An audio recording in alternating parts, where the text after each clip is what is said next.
How is it that I'm doing 2 successive videos on the FIA doing somewhat unhinged things? I know that I do theme weeks every so often, like around Le Mans, Indianapolis, and also most recently with Las Vegas, but this one isn't by design.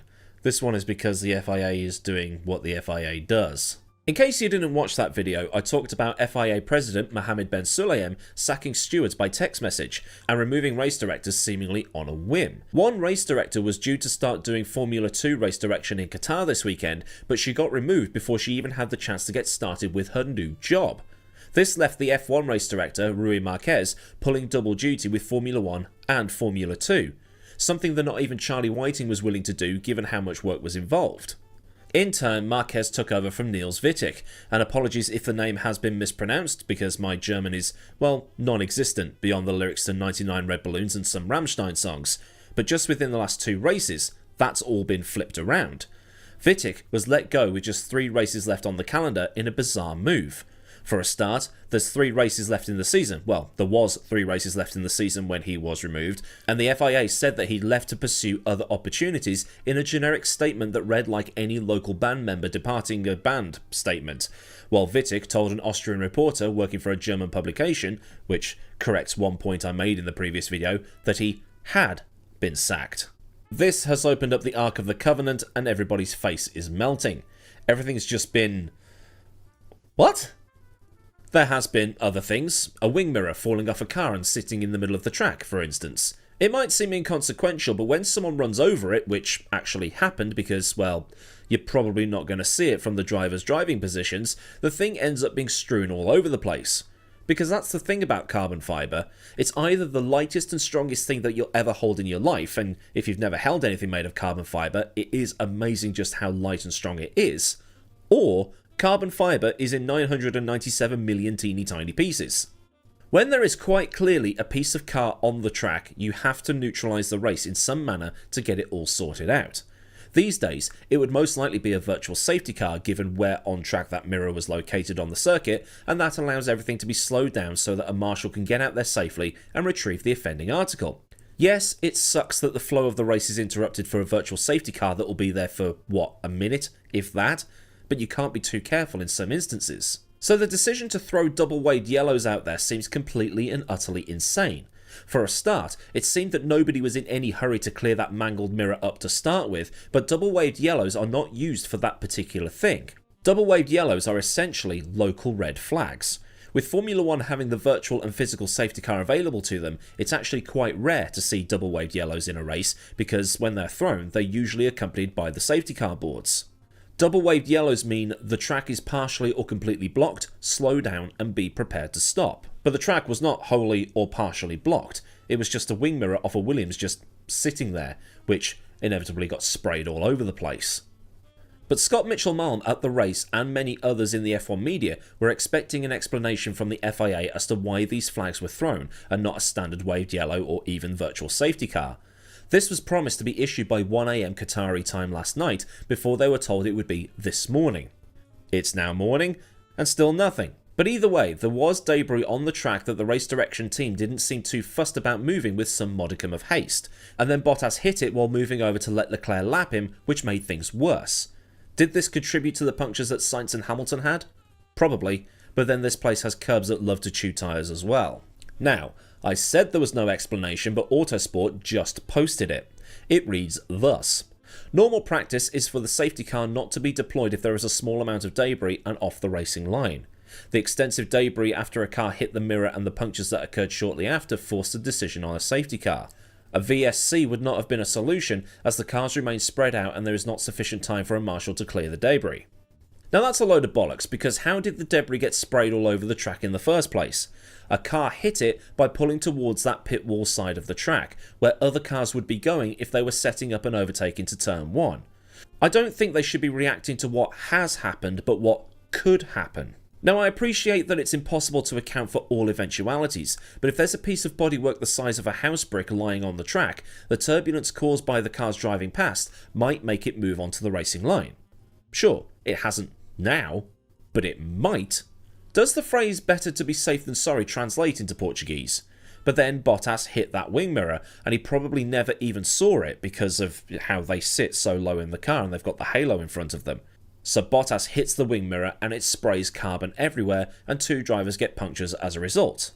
Probably. I know we have safety car fever these days, but that was a prime moment to bring it out. At least, virtually. And then Norris got himself a penalty for blowing straight through those double-waved yellows. Whether they are supposed to be or not, double-waved yellows, or just yellows in general, are a seriously monitored thing. Verstappen had a time deleted at this same track in 2021 for failing to observe yellows, Kimi Räikkönen at the 2017 Belgian Grand Prix, Mazepin and someone else also in 2021 failed to observe the yellows properly at Austria, I think it was, and in 1997, Jacques Villeneuve was disqualified from the Japanese Grand Prix for not slowing down for double-waved yellows in practice. I did a video on it recently, but what happened was the French-Canadian singer-songwriter was coming through the spoon curve section at Suzuka, when one of the Tyrrells, Verstappen it was, had pulled off to one side. With the car off to the side of the track, marshals held out yellow flags just to indicate that there was a reason to be careful up ahead. Then, 2 Japanese marshals went to retrieve the car, with one climbing in to steer it away from the track and the other one to push it. When the car ended up in a barrier with them unable to steer or push it any further, they called a telehandler to come and pick it up, so a white flag was then issued, which, for any confused Americans watching, means slow car on track under the FIA system. The marshals somehow ended up getting the Tyrrell caught on the barrier, so the double-waved yellows came out to allow more marshals to come out and help, and do it safely. So if you're not familiar with the system, here's how it works. There's 3 levels to yellow flaggery. There's single stationary yellow, which is mostly an advisory. No overtaking, back off a little bit. Waved yellows means that there's a hazard close to the track or otherwise near to the path of direction of travel if you were to go off at a corner, so slow down and be prepared to stop with no overtaking. Double waved yellow means that there is a hazard that might be potentially blocking the track and that you must slow down and be prepared to stop. Back in the 90s when this particular incident happened, these 3 were common, but in 2024 the double waved yellows are usually accompanied by a virtual or physical safety car. A lot has changed in 27 years. To see double waved yellows in a race without a safety car of some description is incredibly rare these days. As it was, Villeneuve didn't slow down for these yellow flags. As he hadn't done it a couple of other times through the course of the 1997 season, he was looking at a race ban, which could have potentially handed the title to Michael Schumacher. As it was, he was able to race in Jerez through doing some protests and other bits and pieces, but there's a whole video on that if you want to go and watch it, while at the same time, Lando got a penalty for blowing through the yellow flags, in which case he got the rarest of rare penalties these days, which is a stop-go. Modern Formula 1 is a world where time usually gets banged on either at the pit stop or after the race. Serving an actual stop-go penalty like would have been issued in the 90s is incredibly rare nowadays.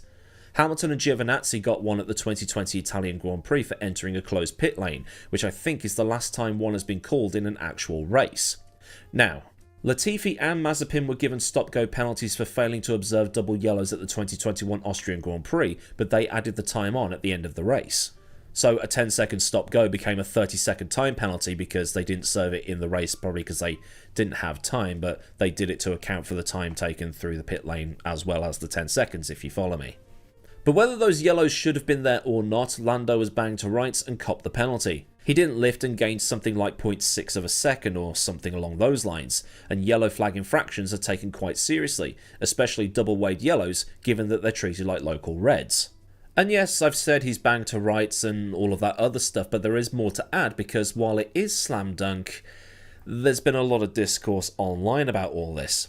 The F1 social media channels posted the footage of Lando going through that section of track, and they slowed the footage down, with them highlighting the flashy thing on the side of the track.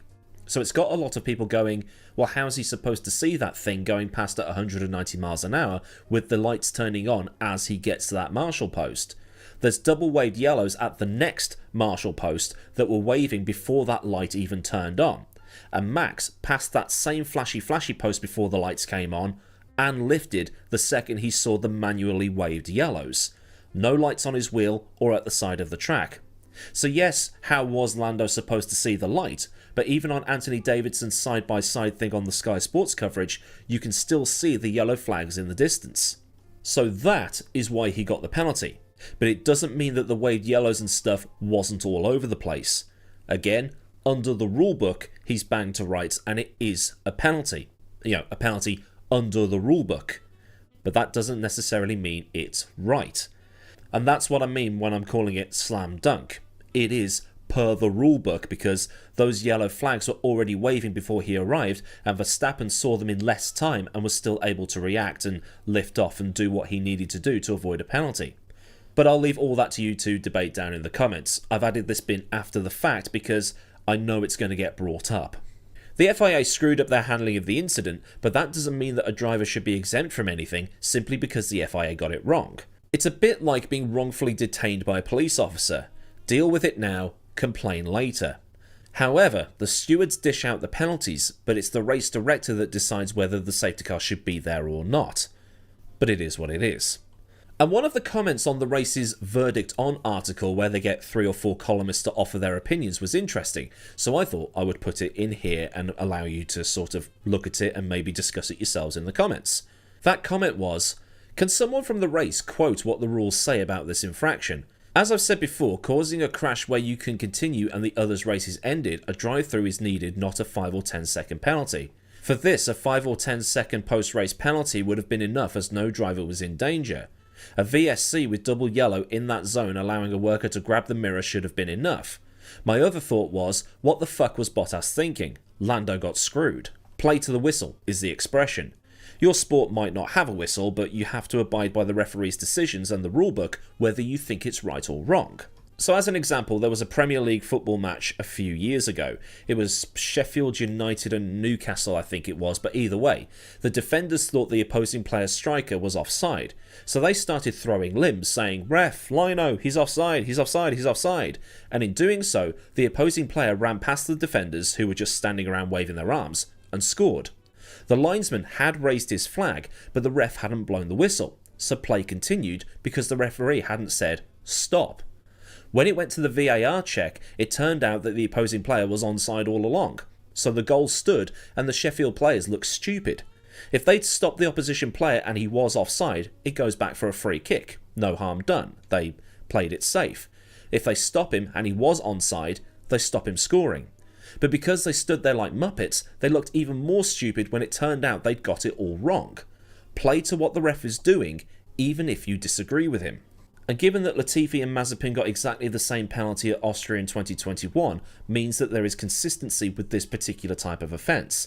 It isn't some big brain FIA scheme to set up some sort of championship showdown between McLaren and Ferrari next week at Abu Dhabi. It's a complete non-thing that people are whining about on the internet right now. Brett screwed Brett. Well, Lando screwed Lando. But it's not the only penalty to cause chaos, because Max was given a single position grid penalty for supposedly impeding Russell in qualifying. This one is a bit weird, but I guess it's one of those things.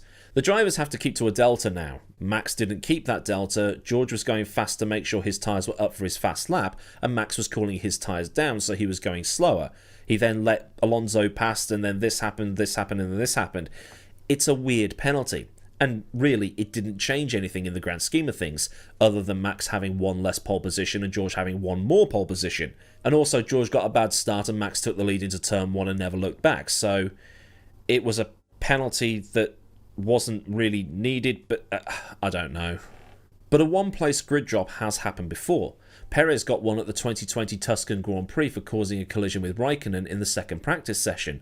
So there has been a precedent set for one-place grid drops outside of competitive windows, which is what happened between Max and George. There has been this thing about George pushing for the penalty, but if there's a rule against unnecessarily going slow, like I say, I don't know, unless they want to actually enforce that stuff. Look, it's been a long weekend, and I'm tired. I mean, it's a complete non-penalty, but again, given the rules, it is what it is. On top of Lando getting his penalty, George also got one for violating safety car procedures, and Hamilton got a penalty for speeding in the pit lane behind the safety car because they had to go through the pit lane to avoid all the debris that was on track and allow the marshals to clean it up. Hang on a minute. Does that mean all of the drivers racing under the British flag got a penalty in this race?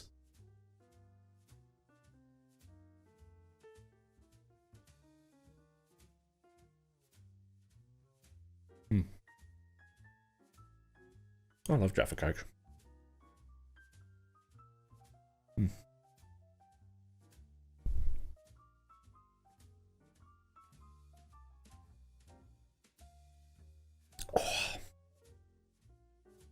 That's good coffee. All of the penalties handed out could be considered heavy-handed, but they are what they are. I mean, Lando's is slam dunk, you can't really argue with that one. Lewis got one for a false start on top of his speeding penalty, although those ones are based off the data that the FIA has available to them. Although, the footage does look like Lewis moves after the lights go out, but again, the FIA has data available to them that we don't, so it is what it is, and I think Lewis just wants to start his new job today rather than next month at this point. Russell's didn't change anything given that he was in that little bubble between himself and Gasly, and Gasly had another brilliant race, it has to be said. And then you've got the grid drop. I mean, it was done to the rulebook, but it doesn't necessarily mean that it was right. I refer you to the Kansas state laws regarding cannabis analogy I did when I did the whole video on the swearing stuff a few weeks ago. In Kansas, just one joint can land you 6 months in prison. Here, they just take it off you and give you a caution. But to be honest, I'm just glad it's all over next week. You've got this stuff between the FIA and the GPDA going on, and now the FIA president is saying stuff like, well, what I'm doing at the FIA is none of their business. With all respect, I am a driver. A driver that went out in a Renault Formula 1 car and walled it, and he's more famous for that than he is for winning the Middle East Rally Championship.